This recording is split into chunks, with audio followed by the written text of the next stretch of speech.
السلام عليكم ورحمة الله وبركاته. احنا النهاردة انا عملتها ووضبتها وجهزتها وقلت هقول لكم على المقادير. ايه هي؟ ما اللهم صل وسلم وبارك على سيدنا محمد. دي باستا فلورا او طرد بالفراولة. طبعا الفراولة انتشرت اليومين دول وسعرها بسيط، فانا عملت الطرد دوت. اول حاجة جبت بولة، حطيت فيها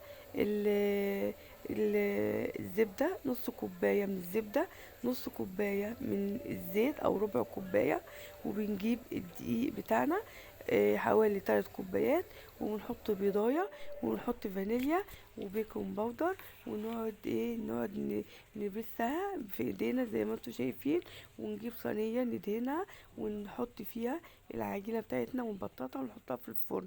واول ما تطلع من الفرن بكون حاطة عليها فراولة او مربى فراولة، وتاكلوها بالهنا والشفا. السلام عليكم ورحمة الله وبركاته.